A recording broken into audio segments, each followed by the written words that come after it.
रमज़ानुल मुबारक की आमद के साथ ही फ्रूट्स की कीमतों में होशरुबा इजाफा। आइए चलते हैं आवाम से जानते हैं कि अफ्तारी की चंद अहम चीज़ों में से एक चीज़ यानी फ्रूट्स की कीमतें बढ़ने से उन्हें कितना ज़्यादा परेशानी का सामना करना पड़ रहा है।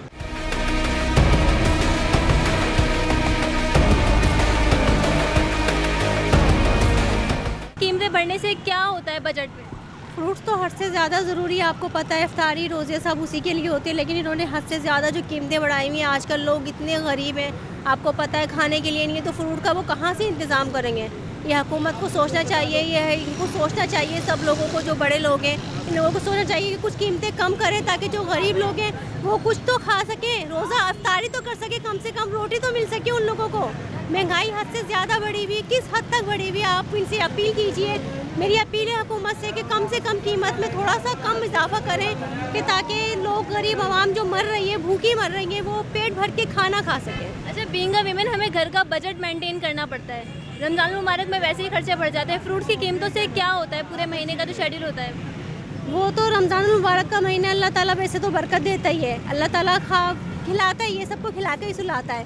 लेकिन ये आवाम के ऊपर है कि आवाम क्या डिपेंड करती है कि ज़्यादा खाए या कम खाए, भूखे सोए।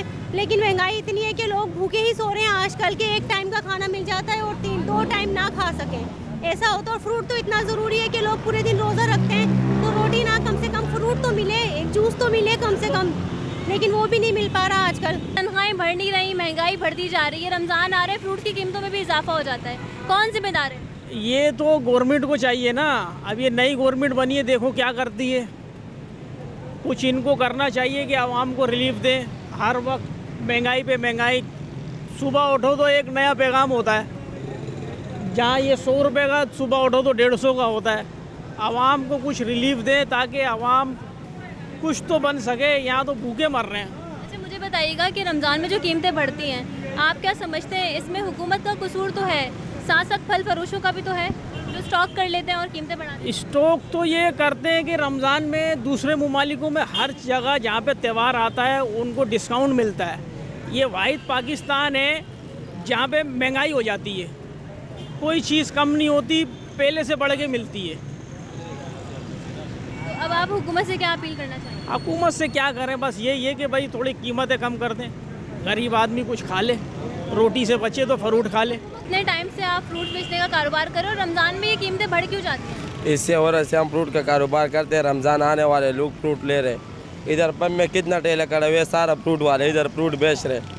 ये तो रमज़ान का पहले लोग रमज़ान में ले रहे, खाने के लिए लोग नहीं कमा रहे, इधर फ्रूट ले रहे। रमज़ान के आते ही फ्रूट्स महंगे हो जाते हैं, फ्रूट अफ्तारी में बहुत ज़रूरी है, बजट पे कितना असर पड़ता है? बिल्कुल, जिस तरह की आजकल सैलरी है कराची के अंदर, स्पेशली पूरे पाकिस्तान के अंदर, कि लोगों की सैलरी जो है 30,000 है, 35,000 है, उसके अंदर अगर बात की जाए फ्रूट्स की, अगर फ्रूट्स डेली बेस के ऊपर अगर 200 रुपये का भी लेता है, पहली बात 200 रुपये में तो कुछ आएगा नहीं, 300-400 रुपये का बजट बनाता है तो सारा बजट उसका आउट हो जाता है। तो इसीलिए गवर्नमेंट को भी चाहिए कि इस पर थोड़ी रियायत दे, रिलीफ दे, कि फल के अलावा दीगर चीज़ों पर भी रमज़ान के हवाले से, जबकि दूसरे मुल्कों में रिलीफ दिया जाता है, इवन कि जो मुस्लिम ममालिक भी नहीं है उधर भी रिलीफ दिया जाता है, लेकिन पाकिस्तान के अंदर ये होता है कि लोग एक दूसरे को बस गिराने में लगे हुए और जो है ना ज़ख़ीरा अंदोज़ी करते हैं, उसके बाद जो है बाद में वही चीज़ को बाद में उसी अच्छे दामों में बेचते हैं लोगों के दरमियान, और इस तरह से आवाम परेशान होती है। मुझे ये बताइएगा कि आवाम का कितना कसूर लगता है आपको इन सारी सिचुएशन में?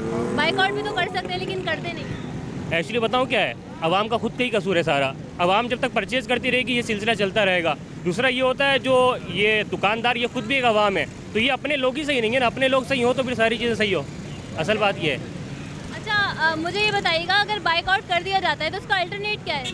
दूसरा क्या तरीका है फ्रूट्स के बजाय दस्तरखान पे रखने? भाई मैं ये समझता हूँ अगर 1 या 2 दिन अगर ये चीज़ें सिर्फ पूरे पाकिस्तान टोटली स्पेशली कराची के अंदर ही बंद हो जाए ना, तो सारी जितने भी ज़ख़ीरा अंदोज़ लोग हैं ये ऐसे ही इनका जो है ना वाइंड अप हो जाएगा, सब कुछ सारी चीज़ें डाउन हो जाएंगी, फिर खुद ही कम दामों में बेचना शुरू कर देंगे। लेकिन मसला तो ये है कि एक बंदा रुकता है, दूसरा खरीद लेता है। तो बात तो यही है ना, अगर हमारी आवाम सही हो और यूनिटी इख्तियार करे तो ये सारी चीज़ें पॉसिबल हैं। कीमतें क्यों बढ़ जाती हैं? लोग कहते हैं कि फल फरोश महंगा कर रहे हैं। यह हमारा काम ने, ये जो है ना, ये मंडी में हम लोग महंगा लेके आते हैं तभी हम महंगा बेच रहे हैं। अगर ये आज कल 100 पे, कल शायद 150 पे बिके, लेकिन वहाँ से अगर हम महंगा लेके आते हैं तो इधर महंगा लाजिम हमने बेचना है, क्योंकि हमें भी 2-4 रुपये के लिए खड़ा होना पड़ता है ना। अच्छा, मुझे ये बताएं कि आप फल बेचते हैं, ठीक है, ये केला तो पाकिस्तान की अपनी पैदावार है, पाकिस्तान से दुनिया भर में एक्सपोर्ट होता है, फ्रूट महंगा क्यों होता है? क्या वजह है कि महंगा होकर आता है फिर आप महंगा बेचते ये जब उधर से आता है मंडी में, तो हम तो मंडी से लेके आते हैं ना। जो मंडी में आता है तो उधर के जो व्यापारी है ना, आरती, वो जिस उसकी मुकद्दर जो वो समझते हैं कि इसको कैसे दाम लगाना चाहिए, वो अपनी मर्जी से दे देता है। बाकी जो हम उसमें मजदूरी देखते हैं तभी लेते हैं, ऐसे हम नहीं लेते, तभी महंगा हम बेच रहे हैं। अच्छा, तो फिर क्या रमज़ान में आवाम के ख़रीदने की जो क़ुव्वत खरीद होती है वो कम होती है, या आवाम वाफिर मिकदार में फ्रूट्स लेते हैं महंगे होने के बाद? नए आवाम तो लाजिम लेगा, जिसने खाने होते हैं वो तो लेता है। बाकी ये 1-2 दिन महंगा होता है, फिर वही सिस्टम होता है पुराने वाले। रमज़ान मुबारक के आते ही जब फ्रूट्स महंगे होते हैं तो बजट पे कितना असर पड़ता है? बहुत असर पड़ता है। अभी जैसे कि ये 1000 रुपये का हम फ्रूट ख़रीदते हैं आम दिनों में, रमज़ान में 2000 रुपये का लेना पड़ेगा, क्योंकि हर चीज़ महंगी हो जाती है।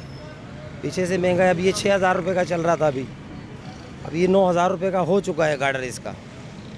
3000 पहले से बढ़ गए हैं। काम रोक देते हैं ताजर लोग, जो बड़े लोग हैं वो तोड़ाइयाँ भी रोक देते हैं, कटाई रोक देते हैं, सारा माल बागों में खड़ा हुआ है। जो आम शहरी है जो रोज़ा रखता है, अफ्तारी की ज़रूरत में से तो एक सबसे अहम ज़रूरत तो फ्रूट्स हैं, तो वो उनकी बजट पे कितना असर पड़ता है इससे? बहुत असर पड़ता है। अब जो आदमी पाव लेने वाला है वो आधा पाव लेगा। तनख्वाहें तो उतनी ही हैं लोगों की, वो बढ़े हैं तो फिर बात है। अच्छा, कहा जाता है कि रमज़ान जो है वो कारोबार का सीज़न होता है, तो इस मामले में भी यही हिसाब है? ये एक हिसाब है कोई वो नहीं, कोई फ़र्क नहीं रहा। और फ्रूट महंगे होने से कारोबार में कितना फ़र्क पड़ता है? बहुत फ़र्क पड़ जाता है। हम एक हफ्ते से कर रहे हैं तंदूर वाला, पहले तंदूर का काम कर रहा था, अभी तंदूर का काम नहीं मिले, सेब बेचने के लिए आया था। किस वजह से आए? जो मजबूरी है, महंगे पड़ गया, तो इस वजह से लोग सारे ये रेडी निकाला है। ये देखे हालात, अभी ये पहला 1200-1300 का मिलता, अभी 1800 रुपये के पेटी मिल रहे। जब रमज़ान आ रहे तो ये और महंगा हो जाएगा, तो ये लोग क्या करेगा? मुझे बताइए कितने रुपए किलो है? ये 200 रुपये किलो है। और अभी कितना बढ़ेगा? अभी अल्लाह का पता है, आगे बंद का। हाँ, कोई आइडिया तो होगा, कम से कम कितना बढ़ेगा? वो कोई आइडिया तो होगा? कम से कम ये 400 रुपये तक और चलेगा। लोग खरीदेंगे? तो मजबूरी से ख़रीद लेगा, मजबूरी है, बीमारी है, कोई टेंशन की वजह से ख़रीद लेगा। कारोबार में अच्छा मुझे बताएं कि 200 रुपये का अभी बिक रहा है, 400 तक ये जाएगा, तो ये 400 तक जाता क्यों है? जाते को ये तो उधर हमारे हुक्मरान लोगों का पता होगा कि क्यों जाते हैं। आप लोग स्टॉक करके बढ़ाते नहीं कीमतें? नहीं, हम एक दिन के लिए मंडी से ला रहे 6 कार्टन 7 कार्टन माल लेके वो बेचेगा, सुबह फिर लाएगा। रमज़ान के आते ही फ्रूट्स महंगे हो जाते हैं, आम आदमी की ज़िंदगी में और उसके बजट पे कितना फ़र्क पड़ता है? बहुत फ़र्क पड़ता है। ये तो वाहिद हमारा मुल्क है कि जहाँ पे रमज़ान आती है महंगाई हो जाती है, और जो दीगर ममालिक हैं, जो नॉन मुस्लिम ममालिक हैं, वहाँ वो उनके जो फेस्टिवल आते हैं उसमें वो कम कर देते हैं। लेकिन हमारे मुल्क में ये होता है कि बस महंगाई बढ़ा देते हैं। भाई यही इनकी नेकी, यही इनकी इबादत है। हमारे मुल्क में ऐसा क्यों होता है? हम तो मुसलमान मुल्क हैं, हमारे मुल्क में ऐसा क्यों होता है? इसलिए होता है कि हम मुसलमान 1 महीने के लिए बन जाते हैं, इसलिए ऐसा होता है। ये बताइएगा, महंगाई जैसे बढ़ रही है, फ्रूट्स की कीमतों में भी इजाफा हो रहा है, अफ्तारी में तो ये चाहिए ही चाहिए होते हैं, मस्ट है, तो उस वक्त क्या परेशानियाँ होती हैं और आहिस्ता आहिस्ता कीमतें मज़ीद बढ़ती जाएंगी? जी हाँ, ये तो कीमत जो बढ़ जाती है एक दफ़ा फिर कम नहीं होती, फिर वो बढ़ते ही रहते हैं। सिर्फ कहने की बात है कि जी हम सस्ता कर देंगे, ये कर देंगे, वो कर देंगे। मंडी में रेट कुछ होता है, जब आप इलाके में रिटेलर लेंगे तो उसमें रेट में बहुत फ़र्क पड़ता है। अच्छा, फल फरोश कह रहे हैं कि हमें जो है वो मंडी से महंगा मिलता है, हम फिर यहाँ आके महंगा बेचते हैं, हम मजलूम हैं। अब आवाम कहाँ जाएगी मंडी में जाके पूछेगी कि ये महंगा दे रहे हो, सस्ता दे रहे हो? बाकी तो न्यूज़ में, यूट्यूब में आ रहा होता है कि वहाँ पे रेट कम कर दिया इन्होंने, लेकिन ये कहते हैं कि नहीं जी हमें पीछे से ही महंगा मिल रहा है। यही हाल सब्ज़ी का है, यही हाल फल का है, हर चीज़ का ये हाल हो गया। बस एक आम आदमी जो है ना, मिडिल क्लास या लोअर मिडिल क्लास जो है ना, वो समझ लें कि अब उसका जीना बहुत मुश्किल हो गया। अवाम का कसूर समझते हैं? अवाम बाइकआउट क्यों नहीं करती, और अगर करती है तो मुकम्मल बाइकआउट क्यों नहीं करती? नहीं, बाइकआउट करके क्या करेंगे? अगर मैं बाइकआउट करता हूँ दूसरा ख़रीद लेगा, तो अब वो बाइकआउट का कोई फ़ायदा तो होता नहीं है। और गरीब आदमी क्या थोड़ी ले रहा होता है, जो थोड़े पैसे होते हैं जिनके पास वो ख़रीद सकते हैं, नहीं तो ये तो फल वगैरह कोई अफोर्ड नहीं कर पाता गरीब आदमी।